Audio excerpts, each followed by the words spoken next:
I rewatched Dune Part 1 yesterday, and I couldn't help but think that maybe we've gotten it wrong the first time. Not because the movie changed, but because how we experienced it did. And now, after Part 2 and of course Part 3 coming up, I think this movie hits completely different. Let's talk about it.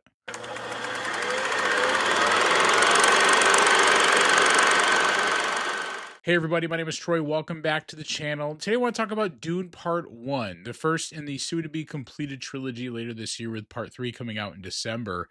And again, I can't help but think that maybe we got this wrong a little bit because I think this is quite better than I remember it being. It's been a long time since I've seen Dune Part 1. I think I did a rewatch prior to Part 2 coming out last year. And I couldn't help but just think, like, man, this is really hitting. This is much stronger than I anticipated. And I think there's a few reasons for that. I think first, I think one is the timing in which this movie first came out was in 2021. We were in the middle of the pandemic, and HBO was doing that weird hybrid release at the time when they were releasing films both on HBO Max and in theaters on the same day.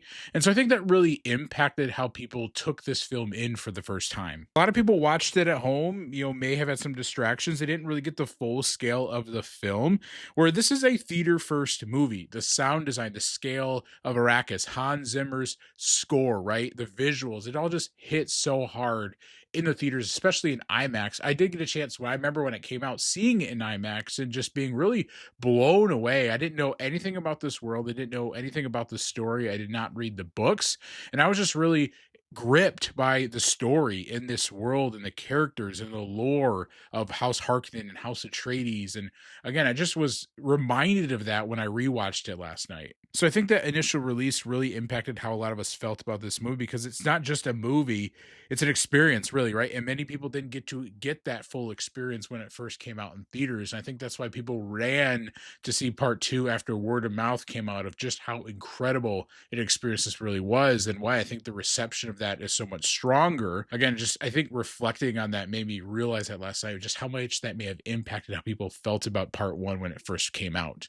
But even on a rewatch outside of theaters, the visuals are still elite level filmmaking. I mean, the framing, the scale, and the color are all intentional and immersive. It still looks super good at home. Obviously, not getting that full IMAX scale does diminish some of the spectacle of it, but I was just really blown away still how good this still looks, and how really the scale of everything just really draws you into the story. That first visual of the Emperor's convoy landing in front of House Atreides and talking to Duke Leto about, and signing off and being official with him taking over Arrakis. I was just blown away by the scale of that. And again, I just couldn't help but be drawn into this world and these characters and, some of the history of them. And visually it helps. And so I was just really blown away by how much that still holds up in a lot of different ways, especially, seeing those sandworms for the first time, and just really the scale of Arrakis in general. I think Part 2 enhances those things in a lot of different ways. But even with Part 1, I was like, man, this is still really, really solid. Film was never slow. It's deliberate and intentional in how it draws out the details. It is obviously a Part 1, but it does a lot of great work in laying the groundwork for this story. I think that might be its heaviest criticism, is it just feels incomplete. But man, after watching this last night, and obviously we get Part 2, we know what happens in the second half of the story, but just after rewatching this, I just couldn't help but, man, this does feel complete in a lot of different ways of what it's trying to do and what its intention is in setting the stage and building the lore of these characters and hyping up that mystery of Paul. Is he the Muad'Dib? Is he the Lisan al Gaib? And so it just really did a good job of highlighting the beginning aspects of this mystery, as well as, I think, focusing on that political tension between houses of House Harkonnen and House Atreides, and setting up that betrayal of what happens on Arrakis, with the Baron striking a deal with the Doctor, and how the Emperor is involved in that as well. You kind of feel the political stakes here, and just how heavy and how much corruption there is. And then as well, again, that internal conflict of Paul in this movie, of being confronted with this prophecy of sorts, and not sure how to feel about it, and then turning feeling upset about it. And again, just that internal struggle of, is he this person, is he not this person, and just really how that lends to how this movie ends too, with he finally meeting Chani and this person that he's envisioned for so long. Yes, this movie ends with a cliffhanger, but it almost ends in a complete way where there is a sense of hope of what's to come next. And again, as somebody who did not read the book, I think it just does a really strong job of wrapping up that story in an effective way where you again long for what's coming next, but not in a frustrating sort of way. The foreshadowing here is also really incredible too, with Paul's visions, right? It's not just cool visuals. I think it's layered, storytelling, layered plot details of what's coming down the line. And just rewatching that last night, and obviously with part two, it explains some of those things. So cool seeing the setup of what is going to come or potentially come based off what his visions are.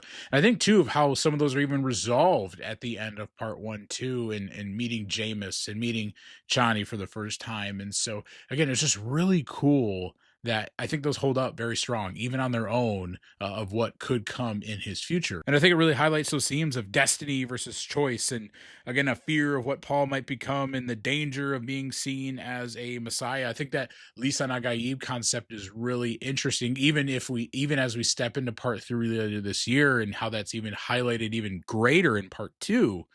But just that concept of the whole being at first introduced, and the mystery around that, and again that struggle of, should am I this figure, am I not this figure, is this all load of just propaganda as he kind of initially thinks it might be. I just think that's a really cool detail of the first part of this movie. I remember walking out of that for the first time thinking, man, okay, is Paul this savior, is he this messiah figure, or is this just made up? And I think that's what this part wants you to think coming out of this movie is this real, is this not real? And so I think it just makes Paul even more relatable as a character, as a lead in this story, as we can think the same things that he's thinking. Yeah, there is that big criticism of this just being a setup film, but I think it does fully establish this complex world, and it does really build emotional investment over time. The House Atreides and the battle with Harsh Harkonnen, and the fall of House Atreides, and how kind of emotional that can feel, especially as Paul, as he's not only wrestling with this identity crisis of being this figure, but also what it means to be next in line for leading this house too, and have that all come crumbling down. And so I think it just does a really good job of laying that foundation. I think stepping into a fully formed world was really cool, and we get the more of the pieces put together in part two. But just reflecting on that, it's like, man, I don't think this is just set up as I thought maybe at the time, or what a lot of people have thought when this movie first came out. But man, just reflecting on that and then rewatching it last night, I was like, man, there's just a lot here that is so good that does not feel like set up in any way. Yes, part two is the bigger, bolder, stronger film in so many different ways. I think that's just because Denis took what worked so well in part one and just dialed it up to an 11 in part two. We talk about the scale, the music, the fights, the emotion, right? Everything's just amplified in an incredible way, which is why part two is one of my favorite films of the decade, because of how strong it is and how well, in my opinion, part one established what this world is. Again, not necessarily setting it up completely and laying up a home run here for Denis in part two, but just because of how emotionally invested we became in this world in part one, I think just allowed the success of part two to be even greater. Overall, I think Dune part one didn't get better over time. I think we just finally caught up to it. And now it feels less like half of a movie and more like the beginning of something iconic, which part three, coming out here in December, I think could conclude it in a way that could make this the best film trilogy that we've seen ever. But what do you guys think? How do you feel about Dune Part 1? Have you rewatched it lately?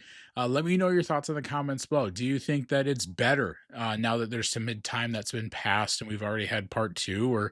Or do you still think and agree with some of the criticisms that came out about this movie at the time? How do you think that it's aged? Let me know your thoughts in the comments below. But if you like this video, leave a like, subscribe to see the future stuff, including a future review of Dune Part 3 in a few months. But would love for you to join the conversation, and thanks for tuning in.